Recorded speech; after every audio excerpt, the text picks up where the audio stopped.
আমৃত্যু ভালোবাসি তোকে। পর্ব ৫৯। আবিরের ক্রন্দিত কণ্ঠে কথা বলাটা মেঘের কর্ণকুহরে প্রবেশ করা মাত্রই মেঘ কিংকর্তব্য বিমূঢ় হয়ে গেছে। মেঘের বুক ধড়ফড় করছে, গাত্র জুড়ে রক্ত সঞ্চালন তীব্র থেকে তীব্র হতে শুরু করেছে। বুকের বাম প্রকাষ্টে আবদ্ধ হৃৎপিণ্ডে বেধক নাভিশ্বাস অনুভূত হচ্ছে।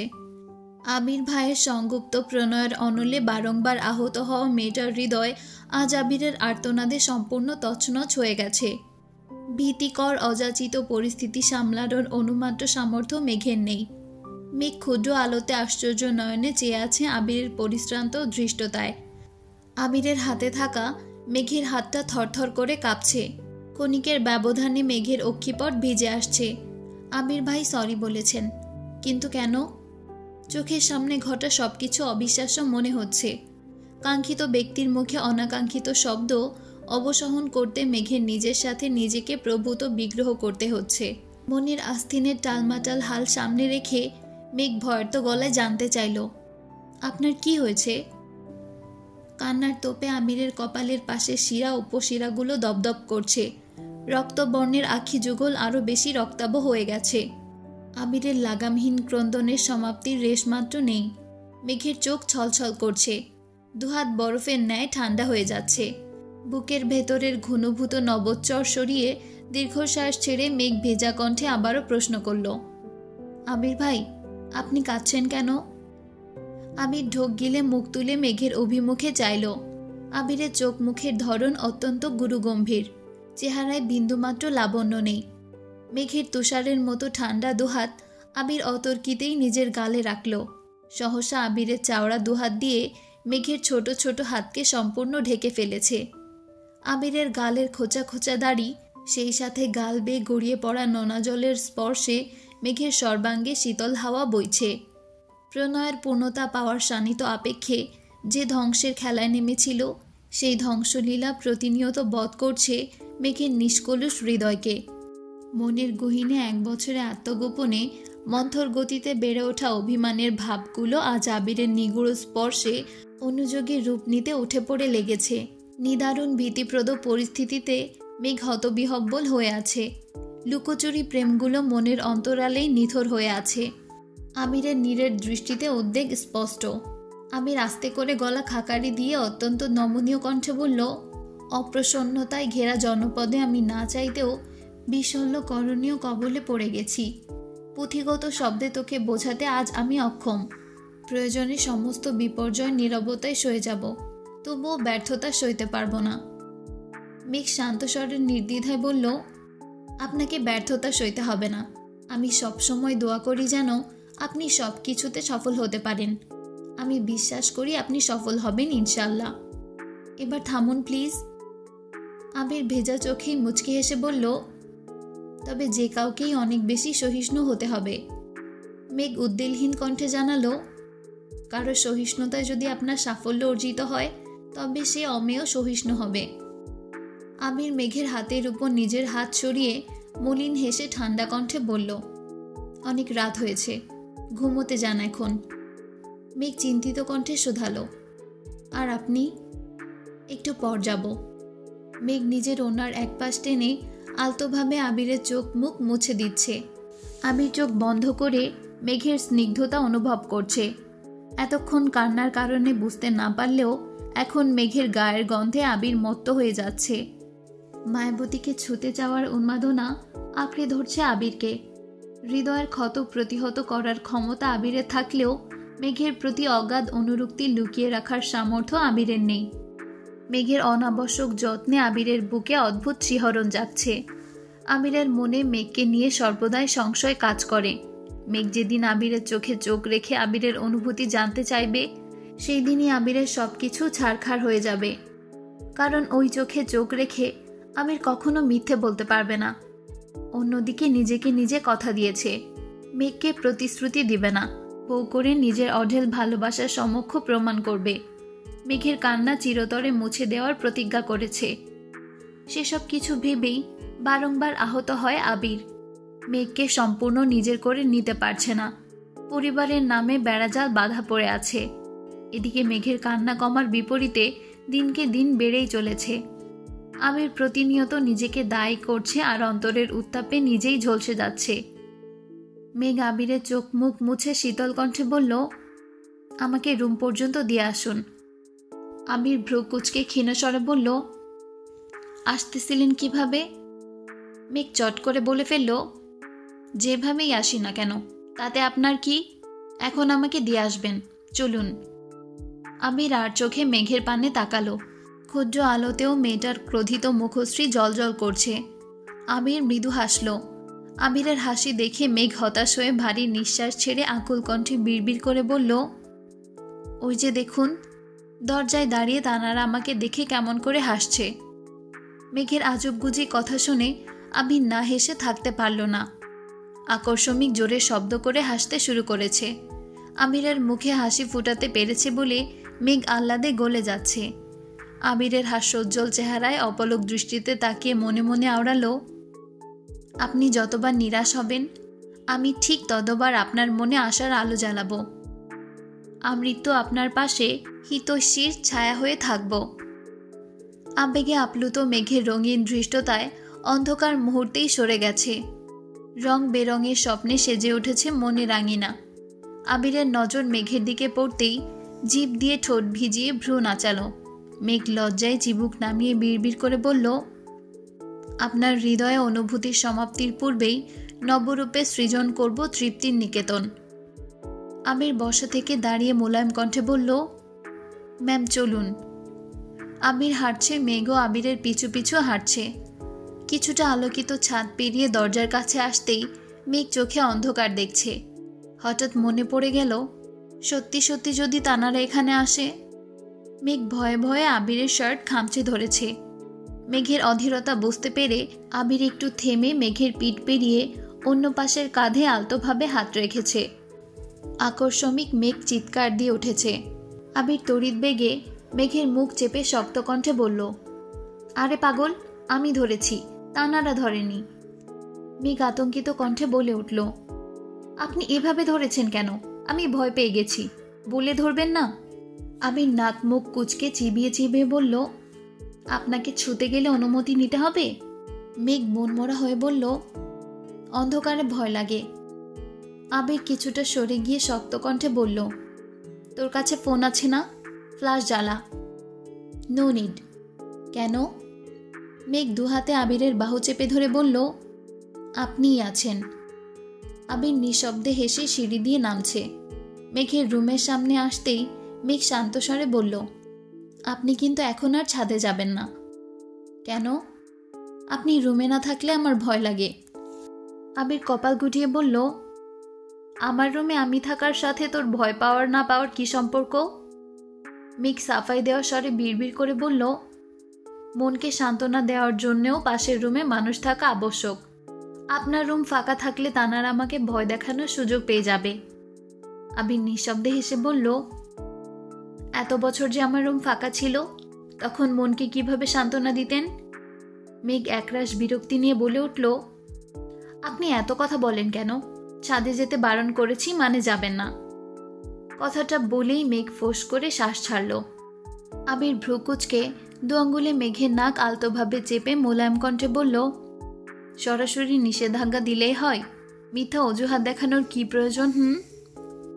মেঘ সঙ্গে সঙ্গে মাথা নিচু করে ফেলেছে। আবির স্বাভাবিক কণ্ঠে বলল, ঘুমান আপনি, আমিও ঘুমোতে যাচ্ছি।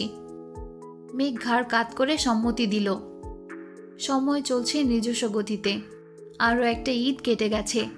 মোজাম্মেল খানের কথা মতো এবার সব দায়িত্ব আবির আর তানভীর একাই সামলিয়েছে। গত ঈদে শুধু আবির তানভীরকে পাঞ্জাবি দিলেও এই ঈদে সবার জন্য পাঞ্জাবি ডিজাইন করেছে। আর পাঞ্জাবিগুলো মোজাম্মেল খান নিজে গিয়েও পছন্দ করে নিয়ে আসছিলেন। মেঘের পরীক্ষার জন্য আপাতত বিয়ের ব্যাপারে মোজাম্মেল খান কোনো কথাবার্তাই বলছেন না, তাই আবির আর তানভীর দুজনেই বেশ নিশ্চিন্ত। বাসার সবাই নিজেদের মতো বেশ শান্তিতে আছে। ইকবাল খান মাঝে মাঝেই আবিরের রুমে গিয়ে আবিরকে আলাদাভাবে বুঝিয়ে আসেন। আবিরের সাথে মেঘের সম্পর্ক আগের থেকেও বেশ ভালো হয়েছে। দুজনের মধ্যে ছোটখাটো খুনসুটি সর্বক্ষণ লেগেই থাকে। একে অপরকে ভালোবাসে, দুজন দুজনের জন্য ভালোবাসা উপলব্ধি করতে পারে। তবুও মুখ ফুটে কেউ কাউকে ভালোবাসি বলতে পারে না। আবির যেমন নিজের গণ্ডিতে বাঁধা, তেমনি মেঘও নিজের গণ্ডিতে বন্দী হয়ে আছে। মিনহাজের ঘটনার পরপর মেঘ মনে মনে প্রতিজ্ঞা করেছিল, যতদিন পর্যন্ত আবিরের প্রণয়ের প্রমাণ পাবে না ততদিন পর্যন্ত মেঘ আবিরকে কিছুই বলবে না। ধীরে ধীরে মিনহাজদের সাথেও মেঘের সম্পর্ক কিছুটা উন্নত হয়েছে। তানভীর নিজের কাজে ব্যস্ত হয়ে গেছে, তবে সময় পেলে আবিরের গাড়ি নিয়ে ভাই বোনদের সঙ্গে ঘোরাঘুরি করে। ফুপিদের বাসার সাথেও যোগাযোগ ভালো হয়েছে। 15 দিন কিংবা মাসে একবার হলেও যাতায়াত হয়। সবার সম্পর্ক ভালো থাকলেও মিম আর আরিফের সম্পর্ক এখনও টম অ্যান্ড জেরির মতো। মেঘ একটুর জন্য চোখের আড়াল হলেই মিম কোনো এক অঘটন ঘটিয়ে ফেলে। আরিফ প্রথম প্রথম আম্মুর কথা ভেবে মিমের দুষ্টামি সহ্য করলেও এখন আর করে না। সুযোগে দুইটাই দুজনের পিছনে লেগে থাকে। আজ সকাল থেকেই শিমুল আর সোহাগ তানভীরকে কল দিচ্ছে। অনেক দিন যাবৎ বন্ধুদের সাথে দেখা হচ্ছে না, তাই তানভীর বিকেলের দিকে বন্ধুদের সাথে দেখা করতে বেরিয়েছে। শিমুল আর সোহাগ দুজনেই আগে থেকে উপস্থিত, একসঙ্গে ঘোরাঘুরি করে আড্ডা দিচ্ছিল আর চা খাচ্ছিল। তানভীর চায়ে চুমুক দিয়ে রাস্তার দিকে তাকাতেই সহসা ভ্রু কুচকালো। বন্যা কিছু জিনিসপত্র নিয়ে একা একা হনহন করে যাচ্ছে। তানভীর চায়ের কাপ রেখে তড়িঘড়ি করে উঠে বলল, তোরা বস, আমি আসতেছি। সোহাগ ধীর কণ্ঠে বলল, কোথায় যাচ্ছিস? তানভীর মেকি স্বরে জবাব দিল, প্রেম করতে। তানভীর যেতে যেতে বন্যা অনেকটাই সামনে চলে গেছে। তানভীর পেছন থেকে ডাকল, বন্যা। আচমকা পুরুষালী কণ্ঠে নিজের নাম শুনে বন্যা ফিরে তাকালো। তানভীরকে দেখে কিছুটা স্বস্তি পেল। স্বাভাবিক কণ্ঠে বলল, আসসালামু আলাইকুম। ওয়ালাইকুম আসসালাম। পরীক্ষা কেমন হলো? আলহামদুলিল্লাহ ভালো। কোথায় গিয়েছিলে? একটা ফ্রেন্ডের বাসায় গিয়েছিলাম, আর কিছু কেনাকাটা করেছি। তানভীর হাত বাড়িয়ে বলল, ব্যাগটা আমাকে দাও, আমি এগিয়ে দিয়ে আসছি। বন্যা তড়িৎ বেগে বলল, না, আমি নিতে পারবো। বিশ্বাস করতে পারো, তোমার ব্যাগ নিয়ে পালাবো না আমি। বন্যা ভ্রু কুচকে গম্ভীর কণ্ঠে বলল, আমি কি একবারও বলেছি আপনি পালাবেন? তাহলে ব্যাগটা দাও। ব্যাগ নিতে গিয়ে বন্যার হাতে তানভীরের হাত লাগতেই বন্যা তৎক্ষণাৎ ব্যাগ ছেড়ে হাত সরিয়ে ফেলেছে। তানভীরের তপ্ত স্পর্শ অনুভব হতেই বন্যার বুক কেঁপে উঠেছে। তানভীর ব্যাগ হাতে নিয়ে বিস্ময় সমেত তাকিয়ে প্রশ্ন করল, কোনো সমস্যা? না। তানভীরকে কে বোঝাবে? বন্যার কাছে তানভীর মানুষটাই সমস্যা।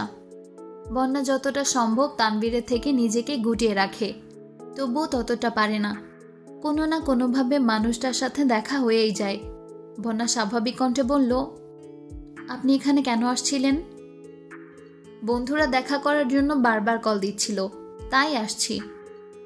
এখানে চলে আসছেন যে, বন্ধুরা খুঁজবে না? আমাকে ব্যাগটা দিয়ে বন্ধুদের কাছে যান, আমি নিতে পারবো। এত কথা বলো কেন তুমি? আমি সাথে যাচ্ছি, এটা ভালো লাগছে না? তানভীরের ধমকে বন্যা কিছুটা কেঁপে উঠল। তানভীর সহসা কৌতুক স্বরে বলল, আরে মজা করছিলাম, চলো তোমাকে 1 কাপ চা খাইয়ে রিকশায় উঠিয়ে দিচ্ছি। বন্যা নাক কুচকে বলল, চা খাবো না, ধন্যবাদ। তানভীর শব্দ করে হেসে বলল, আমি তো জানতাম তোমার চা খুব পছন্দ, এখন আমি বলছি বলে খাবে না? বন্যা কিছুটা উদ্বেগ কণ্ঠে শোধালো, আপনাকে কে বলেছে? মেঘ। সেটা তুমি জেনে কি করবা?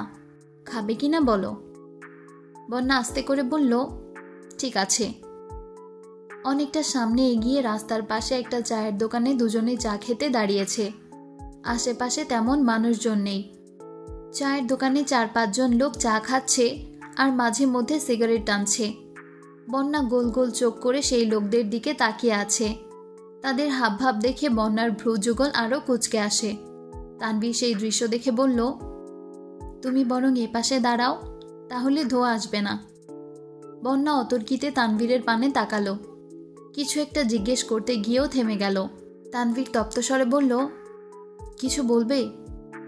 বন্যা এপাশ ওপাশ মাথা নেড়ে না করল। তানভীর পুনরায় প্রশ্ন করল, তুমি কি কোনো কারণে আপসেট? বন্যা চোখ তুলে তাকালো, তবে কিছু বলল না। বন্যা রাস্তার দিকে মুখ করে দাঁড়ানো আর তানভীর রাস্তার পাশে দাঁড়ানো। এদিকে সচরাচর গাড়ি চলাচল করে না। হঠাৎ দু একটা গাড়ি আসে। বন্যার সঙ্গে সরাসরি চোখাচোখি হতেই তানভীর বন্যার মাদকের ন্যায় চোখের গহীনে ডুবে গেছে। আশপাশ ভুলে নীরের দৃষ্টিতে বন্যাকে দেখছে। আচমকা বন্যা এগিয়ে এসে তানভীরের পেট বরাবর শার্ট আঁকড়ে ধরে শক্ত করে টান দিতেই তানভীর বেসামাল হয়ে বন্যার সঙ্গে ধাক্কা খেল। তানভীরের ঘোর কাটতেই খেয়াল করল একটা পিকআপ নিয়ন্ত্রণহীন হয়ে তানভীরের পাশ কেটে স্পিডে চলে গেছে।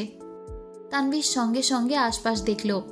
এদিকে বন্যার দুহাত এখনো তানভীরের পেটে। কয়েক মুহূর্তে তানভীর স্বাভাবিক হলো। বন্যার স্পর্শ অনুভব করা মাত্রই তানভীরের সারা শরীরে ঝাঁকুনি দিয়ে উঠেছে। নিজেকে সামলে তানভীর সঙ্গে সঙ্গে সরে দাঁড়িয়েছে। বন্যার আগে ফুঁসতে ফুঁসতে বলল, আপনাকে এতবার ডাকলাম, কথা কানে যায়নি? তানভীর বন্যার ক্রোধিত চোখ মুখ দেখে মৃদু হাসল। তানভীরের মস্তিষ্ক এখনো বন্যার স্পর্শে অনুভবে মেতে আছে। কি হয়েছে বা কি হতে যাচ্ছিল এসবে তানভীরের বিশেষ মনোযোগ নেই। তানভীরের ঠোঁটে হাসি দেখে বন্যার মেজাজ আরো বেশি খারাপ হলো। রাগে কটমট করে বলল, আপনি হাসতেছেন? এখন যদি গাড়িটা আপনার উপর দিয়ে যেত তখন কি হতো? তানভীর মৃদুস্বরে বলল, জানি না। বন্যা ফের বলে উঠল, রাস্তাঘাটে এইভাবে চলাফেরা করেন? তানভীর কপাল গুটিয়ে প্রশ্ন করল, কিভাবে চলাফেরা করি? অসাবধানতায়। ও। বন্যা ফোঁস করে উঠল, ও কি? আপনার কিছু একটা হয়ে গেলে বাসার কি অবস্থা হতো একবার ভেবেছেন? তানভীর কপাল কুঁচকে বলল, কি হতো? তানভীরের দুষ্টামি বুঝতে পেরে বন্যার রাগে আরো বেশি ফুঁসছে। রাগের কারণে বন্যার ঠোঁট দুটা স্বাভাবিকের তুলনায় বেশ সরু হয়ে গেছে। গোলাপি লিপস্টিকে সরু ওষ্ঠদ্বয়ে তানভীরের নজর স্থির হয়ে আছে। বন্যার রাগে একের পর এক কথা বলছে।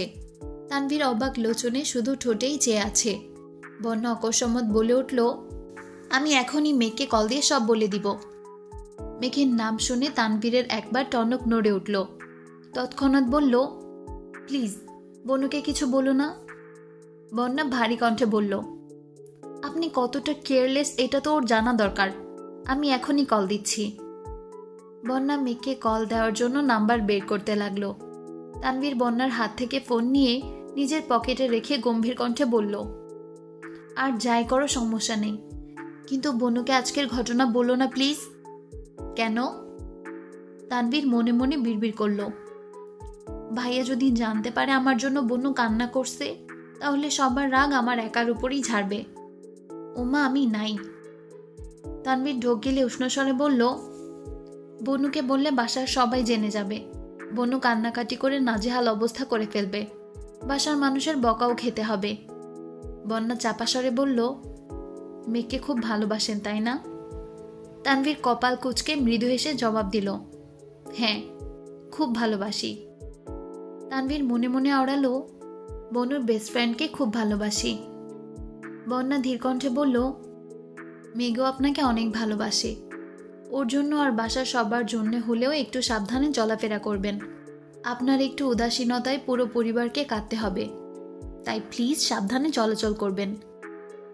তানভীর নেশাক্ত দৃষ্টিতে তাকিয়ে মোলায়েম কণ্ঠে বলল, ইনশাল্লাহ চেষ্টা করব। চায়ের দোকানের মামা কোথায় চলে গিয়েছিলেন। এতক্ষণে কোথা থেকে এসেই জিজ্ঞেস করলেন, মামা আপনাদের কি চা দিব? তানভীর উচ্চস্বরে বলল, একটা আদা চা আর একটা লেবু চা। লেবু চাতে চিনি একটু বেশি দিবেন। বন্যা অবাক চোখে তাকিয়ে প্রশ্ন করল, আপনি কিভাবে জানেন আমি লেবু চা খাই আর চিনি বেশি খাই? তানভীর আর চোখে আকাশের পানে তাকিয়ে আকস্মিক বলে উঠল, ঠিকই তো, আমি কিভাবে জানি? বন্যা গম্ভীর কণ্ঠে বলল, প্রশ্নটা আমি আপনাকে করেছি। তানভীর মিকিস্বরে বলল, উত্তর ভাবতে সময় দিবে তো নাকি?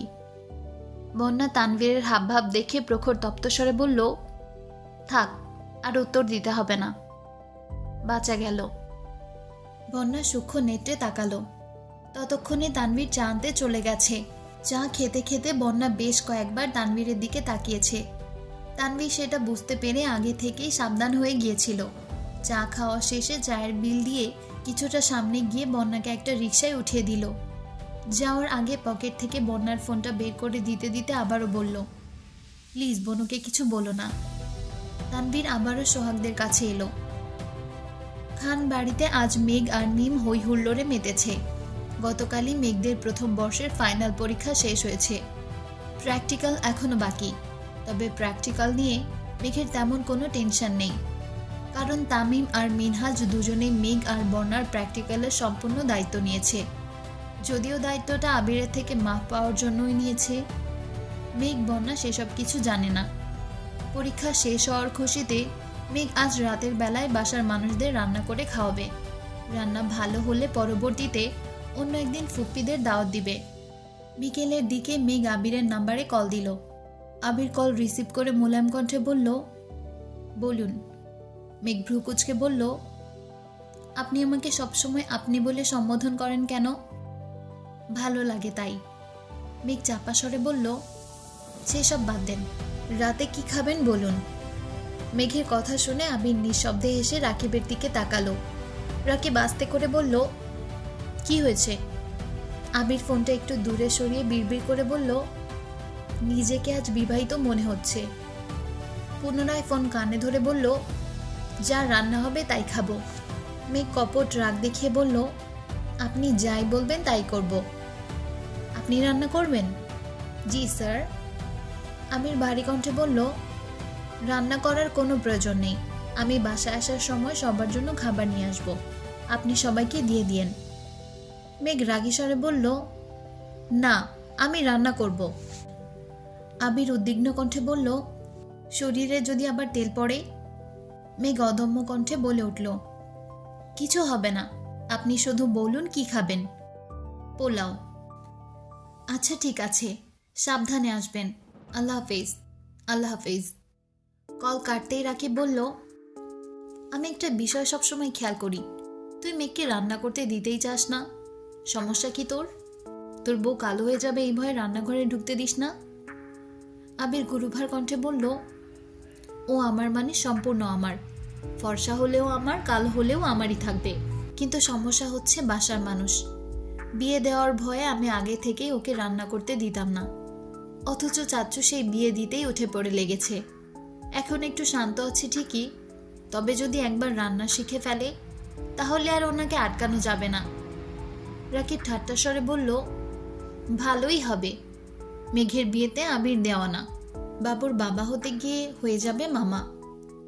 আবির অগ্নি দৃষ্টিতে তাকিয়ে রাগান্বিত কণ্ঠে বলল, নিজের মুখটা বন্ধ রাখ শালা, নয়তো তোর মাথা ফাটিয়ে আমি চলে যাব থানা। রাকিব মৃদু স্বরে বলল, আমি কি তোর শালা? তুই শালা না হলেও তোর কর্মকাণ্ড শালার মতোই, ভুলেও যদি উল্টাপাল্টা কথা বলিস তাহলে তোর খবর আছে। রাকিব হাসতে হাসতে বলল, আমি ভাবছি মেঘের বিয়েতে। আবির কপাল কুঁচকে রক্তাভ চোখে তাকাতেই রাকিব থতমত খেয়ে বলল, তোর আর মেঘের বিয়ের কথাই বলছি আমি। কিছু বলতে হবে না, আমি বাসায় চলে যাচ্ছি, তুই সামলে নিস। আচ্ছা। আবির মাগরিবের নামাজের কিছুক্ষণ পর বাসায় আসছে। রান্নাঘরে মেঘ আর মিম রান্না করছে। বাড়ির 3 কর্তি সোফায় বসে চা খাচ্ছেন আর গল্প করছেন। আবির বাসায় ঢুকে এই দৃশ্য দেখে ভ্রু কুঁচকালো। কিছু বলতে গিয়েও বলল না। নিজের রুমে গিয়ে ফ্রেশ হয়ে কিছুক্ষণ পর নিচে আসছে। আবিরকে দেখেই মালিহা খান বললেন, কি রে আবির, কফি করে দিব? না, তোমরা গল্প করো, আমি আসছি। তুই রান্নাঘরে যাবি? আবির গম্ভীর কণ্ঠে বলল, কেন, রান্নাঘরে যাও কি বারণ? আমাদের জন্য বারণ। মেঘ ফোন নিয়ে রান্না করতে গেছে, আমাদের আশেপাশে ভিড়তেও নিষেধ করেছে। দেখ তোকে অনুমতি দেয় কিনা। আবির রান্নাঘরের কাছে যেতেই মেঘ চেঁচিয়ে উঠল, আপনি রান্নাঘরে আসবেন না। কেন? আপনার কি লাগবে বলুন, আজ রান্নাঘরের দায়িত্ব আমার। আবির উষ্ণ স্বরে বলল, আর তোকে দেখে রাখার দায়িত্ব আমার। আবিরের কথা শুনে মেঘের থেকেও মিম বেশি লজ্জা পেয়েছে। দুজন প্রেমিক প্রেমিকার মাঝে তৃতীয় পক্ষ হিসেবে থাকতে চায় না সে, তাই মাথা নিচু করে চুপচাপ বেরিয়ে যাচ্ছে। আবির রাগী স্বরে বলল, তুই কোথায় যাচ্ছিস? মিম আস্তে করে বলল, রেস্ট নিয়ে আসতেছি। আবির গ্যাসে গরম পানি বসিয়ে মেঘের রান্নাগুলো চেক করছে। পোলাও, ডিম ভোনা ছাড়াও আরও 2 থেকে 3টা আইটেম অলরেডি করে ফেলেছে। রান্নাঘরের একপাশে রান্নার ভিডিও চলছে। আবির সবগুলো একটু একটু করে টেস্ট করেছে আদৌ খাওয়ার যোগ্য হয়েছে কিনা বোঝার জন্য। মেঘকে রান্না করতে দিতে চায় না ঠিকই, কিন্তু রান্না করার পর সেই রান্না কেউ মুখে তুলতে না পারলেও এটাও আবিরের জন্য অপমানজনক বিষয়। সবগুলো চেক করে আবির টুকটাক বলে দিচ্ছে। পরিশেষে পোলাও মুখে দিয়ে আবির থ হয়ে গেছে। মেঘও আহাম্মকের মতো আবিরকে দেখছে। আবির কোনো রকমে গিলে ধীর কণ্ঠে বলল, লবণ দিসনি? না। কেন? রেসিপিতে লবণ দেয়নি তারা? দিয়েছিল। তাহলে তুই দিসনি কেন? মেঘ উত্তর না দিয়ে উল্টো প্রশ্ন করল, ভাতে কেউ লবণ দেয়? মেঘের কথা শুনে আবির বেকুব বনে গেল। এমন সময় আলী আহমদ খান আর মোজাম্মেল খান বাসায় আসছে। আবির তাড়াতাড়ি কফি করে রান্নাঘর থেকে বেরিয়ে এসে মালিহা খানকে হাতের ইশারায় রান্নাঘরে যেতে বললেন।